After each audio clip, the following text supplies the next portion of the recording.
تو جو امریکہ میں جنرل عاصم منیر سے لے کے ہر وہ شخص جو عمران خان صاحب کا مخالف تصور کرے گا امریکہ، ظاہر ہے کہ جب یہ قانون بنے گا تو اس کے نیچے ڈیفینیشن ہوگی، قانون کی تشریحات کے لیے بھی ایک علیحدہ سے پھر ضابطہ بنتا ہے، اس میں بتایا جاتا ہے کہ جی کہ پاکستان میں ڈیموکریسی کا کیا مطلب ہے، پاکستان میں ڈیموکریسی کس کے دم خم سے ہے، پاکستان میں ڈیموکریسی کے راستے میں جو رکاوٹیں کھڑے کر رہے ہیں وہ کون کون سے لوگ اس میں فال کرتے ہیں، اس میں جنرل عاصم منیر صاحب کا نام آئے گا، اس میں ان کا وزیر اعظم پاکستان کا نام آئے گا، ہر اس شخص کا نام آئے گا جس کو عمران خان صاحب اپنا سیاسی مخالف تصور کرتے ہیں۔ تو یہ معاملہ کیسے ہو گیا؟ پہلی بات تو یہ کہ یہ بل کیا منظور ہوگا، ظاہر ہے کہ یہ ایوان نمائندگان میں پیش ہوگا، بل پیش کر دیا گیا ہے، منظور بھی ہو سکتا ہے، مسترد بھی ہو سکتا ہے۔ یہ بل جو ہے، یہ بل پیش کرنے کے پیچھے کی کہانی کیا ہے، یہ آپ اچھی طرح سے جانتے ہیں کہ پاکستان تحریک انصاف لابنگ کی اس نے، اور لابنگ کرنے والے کون لوگ ہیں؟ جو امریکہ میں پاکستانی بیٹھے ہوئے ہیں، اور وہ یہ کیوں لابنگ کر رہے ہیں؟ اس لیے کر رہے ہیں کہ وہ عمران خان صاحب سے محبت کرتے ہیں۔ عمران خان صاحب سے محبت کرنے کی وجوہات کیا ہیں؟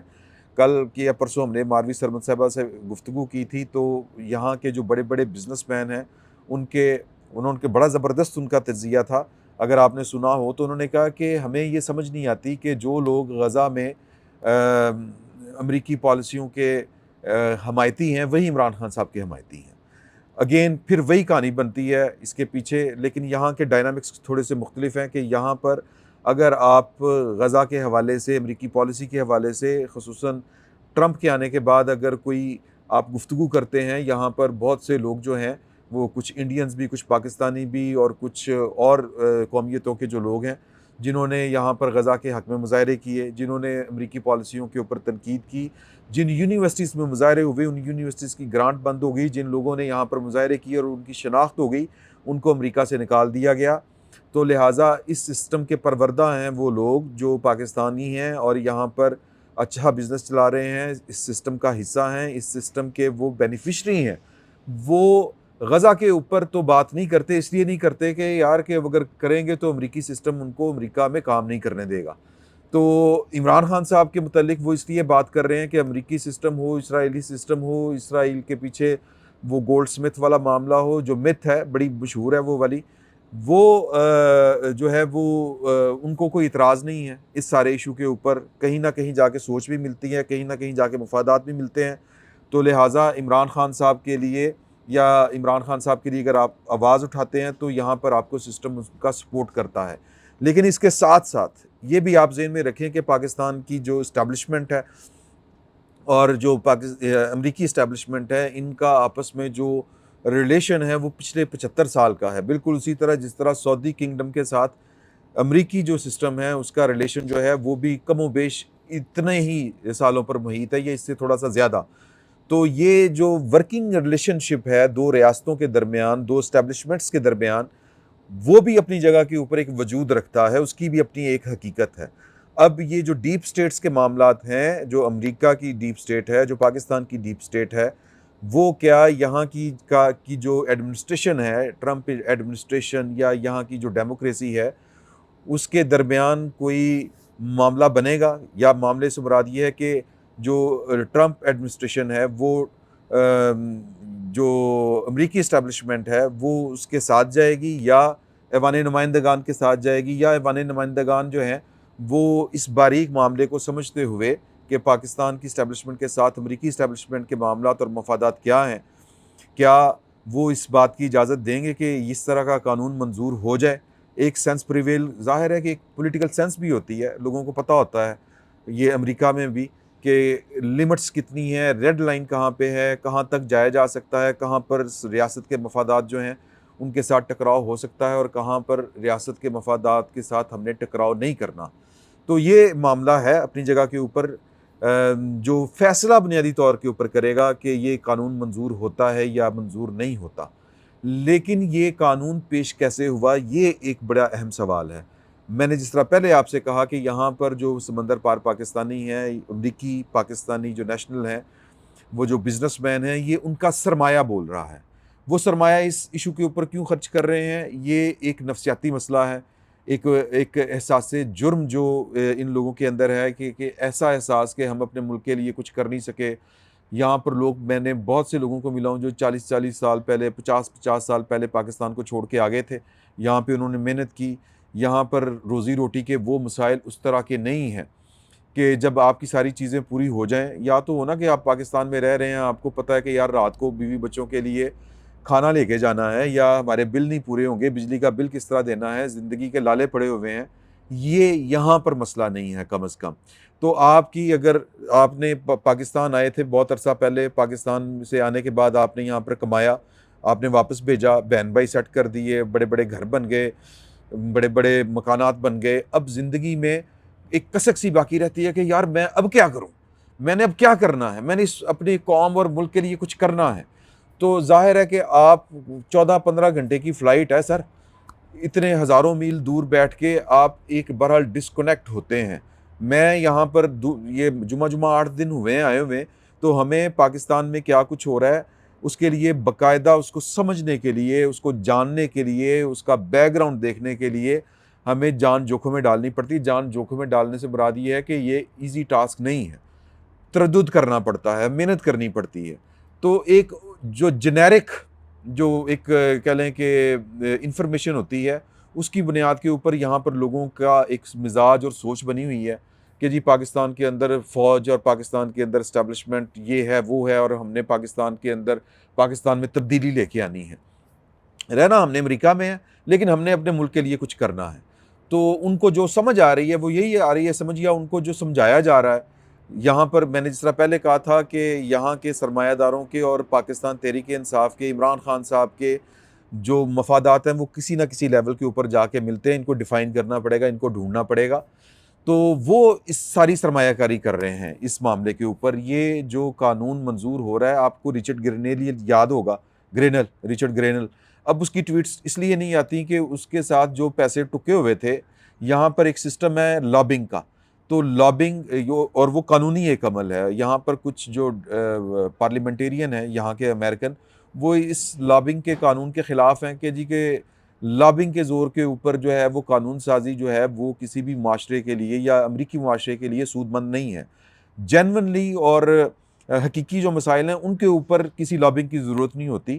لابنگ کا مطلب یہ ہوتا ہے کہ صرف نوٹس دلوانا کسی. یہاں پر چونکہ لوگوں کے پاس ٹائم اس طرح سے نہیں ہے کہ جی کہ آپ کسی ایشو کے اوپر جو ہے وہ سیاسی جدوجہد شروع کر دیں انٹل انلیس کے بہت بڑے بڑے مسائل نہ ہوں.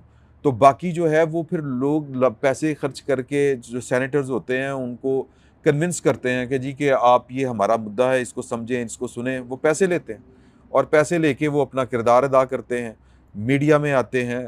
اور یہ لابنگ جو ہے یہ بڑا، اس کا نظام بڑا وسیع ہے. اس میں آپ صحافیوں سے لے کے، وکلا سے لے کے، جو انٹیلیجنشیا ہے یا جو سیاستدان ہیں ان تک، انٹیلیجنشیا ہی کے پارٹ ہوتے ہیں، ان کو آپ جو ہے وہ متاثر کرنے کی کوشش کرتے ہیں یا ان کو قائل کرنے کی کوشش کرتے ہیں. تو یہ جو سارا سرمایہ لگ رہا ہے یہ ان لوگوں کا سرمایہ لگ رہا ہے کہ جن کے اندر ایک احساس جرم ہے، یا ایک احساس وہ ہے کہ ہم اپنے ملک کے لیے کچھ کر نہیں سکے. ہم سیٹ تو ہو گئے ہیں، یہاں پر ہمارے بچے سیٹ ہیں، پیچھے ہمارے والدین سیٹ ہیں، بہن بھائی سیٹ ہیں. اب ہم نے کرنا کیا ہے؟ مطلب اب کرنے کو کچھ ہے نہیں تو کیا کریں گے؟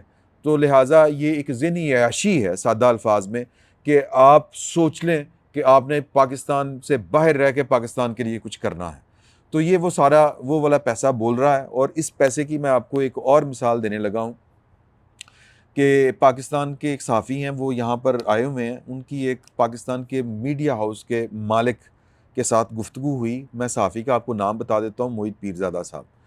تو وہ جو میڈیا ہاؤس کے مالک ہیں، ان کے میڈیا میں، ان کے ٹی وی چینل میں موہت صاحب کام کرتے رہے. تو انہوں نے موہت صاحب سے یہ پوچھا، یہ میں کوٹ اینڈ کوٹ بتا رہا ہوں فرام دا ہارسز ماؤتھ، کہ انہوں نے پوچھا کہ بھی تم کتنے پھر آج کل بسر اوقات جو ہے وہ کیسی ہو رہی ہے؟ تو انہوں نے کہا جی بڑی ٹھیک ہو رہی ہے. انہوں نے کہا پھر یوٹیوب تو بہت پیسے دے رہا ہے آپ کو. انہوں نے کہا نہیں، یوٹیوب تو ہے وہی $6-7 ہزار دے رہا ہے مجھے مہینے کے. مجھے اصل میں تو لاکھ سوا لاکھ جو ہر مہینے بنتا ہے وہ بنتا ہے جو امریکی پاکستانی ہیں یہاں پر، ان کی طرف سے. وہ حیران ہوئے. انہوں نے کہا وہ کیسے؟ انہوں نے کہا وہ مجھے مختلف تقاریب ہوتی ہیں، وہاں پر بلاتے ہیں اور وہاں پر میں خطاب کرتا ہوں اور وہ مجھے ڈونیٹ کرتے ہیں، ڈونیشن دیتے ہیں. یہ اسی طرح کا معاملہ ہے، کلٹ والا معاملہ، کہ آپ جس طرح یہاں پر میں اس کو سمجھانے کے لیے یہ والی بات کر رہا ہوں، میں اللہ کا واسطہ میرے تو کوئی توہین مذہب کا الزام نہ لگا دیجیے گا، کہ جس طرح پیروں فقیروں کے وہ تعریف منقبت پڑھنے کی، ان کے سامنے بیٹھ کے ان کی تعریف اور توصیف کرنے کے لیے لوگ بناتے ہیں نا جی، وہ شعر شور اور سراہتے ہیں ان کو سامنے بیٹھ کے، اور وہ پروفیشنل قوال سادہ الفاظ میں، جس طرح قوالوں کے اوپر وہ قوال آپ کی مرضی کا آپ کو کلام سنا رہا ہے اور آپ کو اس کلام کو سننے میں مزہ آ رہا ہے، اور وہ آپ کے سروں کے اوپر جناب نوٹ پھینک رہے ہیں، بالکل اسی طرح کہ جس طرح آپ کو قوال کو چھوڑ دیں کوئی گلوکار کہ وہ آپ کو آپ کی مرضی کا گانا سناتا ہے، میوزک سناتا ہے، اور آپ اس کے اوپر نصرت فتح علی خان صاحب، راحت فتح علی خان صاحب، انڈیا کی شریعہ گھوشال، پتہ نہیں کس کس کے اوپر جو آتے ہیں وہ اب نوٹ پھینکتے ہیں. سیم اسی طرح کہ یہ وہ پاکستانی جو سمجھ بیٹھے ہوئے ہیں کہ جی کہ عمران خان پاکستان کی جنگ لڑ رہا ہے، وہ کٹا جنگ لڑ رہا ہے یار پاکستان کی، یا پاکستان کی ڈیموکریسی کی جنگ لڑ رہا ہے. بھائی جان یہ کیا لطیفہ ہے، یہ کیا لطیفہ ہے کہ امریکہ جو ہے وہ پاکستان کے اندر اپنی مرضی کی حکومت لانے کے لیے اس نے سائفر بھیجا، سازش کی، عمران خان کو حکومت سے ہٹایا. اب امریکہ ہی جو ہے وہ، پہلے امریکہ کا جو یار ہے وہ غدار تھا، اب امریکہ ہی عمران خان صاحب کی رہائی کے لیے کام کر رہا ہے اور امریکہ زندہ آباد کے نعرے لگ رہے ہیں. مطلب یہ دو نمبری کی انتہا ہے. تو پیچھے کون پارٹی ہے، کون لوگ ہیں کہ جنہوں نے سمجھ لیا ہے کہ عمران خان بیسیکلی پاکستان کی جنگ لڑ رہا ہے، عمران خان بیسیکلی عوام کے حقوق کی جنگ لڑ رہا ہے، چھکو جنگ لڑ رہا ہے سر. آج جنرل عاصم منیر، کیونکہ اچھا جنرل عاصم منیر کی اور عمران خان صاحب کا جو معاملہ ہے وہ کوئی ذاتی لڑائی تو ہے نہیں، پل گولیوں کے اوپر تو یہ آپس میں لڑے نہیں کہ جی کو تو میری روٹی سکولے کھا گیا سے، یا اس طرح کا تو معاملہ ہے نہیں، یا کوئی زمین کی ونڈ تو ہے نہیں، کوئی شریکے بازی تو ہے نہیں. جنرل عاصم منیر صاحب سے پہلے پاکستان کی فوج نے یہ سمجھ لیا تھا، یہ فیصلہ کر لیا تھا کہ یہ بندہ جس کے اوپر ہم نے اتنا انویسٹ کیا یہ نالائقوں کا آئی جی ہے، نالائق، ناقابل اعتبار اور بدتمیز، اتنا سا معاملہ ہے. اب اس کو عمران خان صاحب جو ہیں وہ ساری ان کی جدوجہد ساری کی ساری یہ ہے کہ پاکستان کی فوج ان کے ساتھ اسی طرح معاملات سیٹ کر لے جس طرح اس سے پہلے کے تھے. ادروائز اگر پاکستان کی فوج کے ساتھ ان کو کوئی مسائل ہوتے، یعنی ان کا جو سیاست میں کردار ہے اس سے کوئی مسائل ہوتے، تو وہ کچھ اور کر رہے ہوتے، اور کچھ کرنے میں یہ ہے کہ وہ ان کو شرم دلا رہے ہوتے باقی لوگوں کو، اپنے حریفوں کو کہ یار آؤ بیٹھو کوئی راستہ نکالتے ہیں کہ اس ملک کے عوام کا حق حاکمیت تسلیم کروائیں اور اس کے لیے باقاعدہ جدوجہد کریں. ہم آپس میں لڑ کے مر گئے اور مزے کوئی اور لے گیا. لیکن نہیں، وہ تو کہہ رہے ہیں عاصم منیر صاحب میں آپ کا پرانا خدمت گار ہوں اور اس فوج کا میں پرانا خدمت گار ہوں. اتنی سی لڑائی ہے اور یہاں پر جو ہے وہ پیسے خرچنے والوں کو وہ لگ رہا ہے اگین کہ وہ ان کو ایک احساس جرم سا ہے.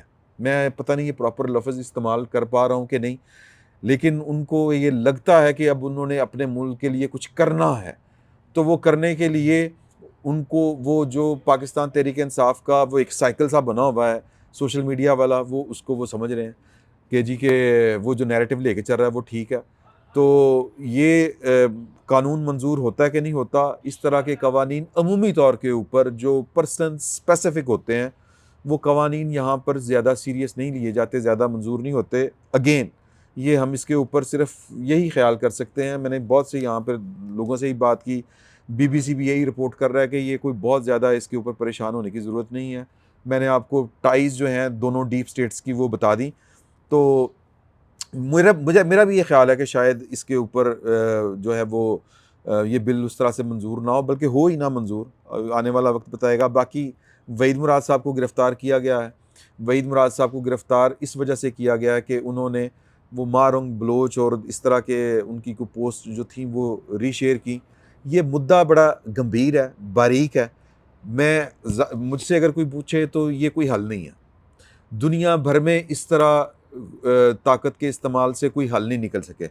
تو جہاں سے ایک وہ سیٹھ کا کہنا ہے کہ جہاں پر آپ کی چونی گری ہو وہیں سے آپ کو وہ چونی ملنے کا امکان ہوگا. میں یہاں پہ بیٹھا ہوں، اگر میرے 4 آنے یہاں پر گرے ہیں تو وہ یہیں سے ملیں گے، وہ لاہور نہیں ملیں گے، ایتھے ملیں گے. تو مجھے یہیں ڈھونڈنے چاہیے. تو جو ریشنل ہو کے سوچیں تو ریشنل ہو کے سوچیں تو پھر یہ بات بنتی ہے کہ ریاستیں اس طرح کی قوت لگا کے، اس طرح کی اپنی طاقت کا استعمال کر کے وہ مطلوبہ نتائج اس طرح سے حاصل نہیں کر پاتی. اس کے لیے آپ کو بنیادی جو فالٹ ہیں وہ ٹھیک کرنے پڑیں گے. تو وحید مراد صاحب والا جو معاملہ ہے اس پر ہم اگلے ولاگ میں ڈسکس کریں گے. یہاں سے یہ ویڈیو جو ہے وہ لمبی ہو گئی، تو باقی جو ہے وہ اگلے ولاگ میں انشاءاللہ وحید مراد صاحب کا ذکر ضرور کریں گے اور وجہ سمجھنے کی کوشش کریں گے. کچھ چیزیں ہمیں بھی سمجھنے کی ضرورت ہے اور کچھ چیزیں ریاست کو بھی سمجھنے کی ضرورت ہے، اور اس کے لیے پاکستان کی پارلیمنٹ کو کچھ کام کر کے دکھانا پڑے گا. اس ملک کے سیاستدانوں کو کچھ کر کے دکھانا پڑے گا، حالانکہ کیپیسٹی کوئی نہیں ہے. فی الوقت اتنا ہی. بہت بہت شکریہ.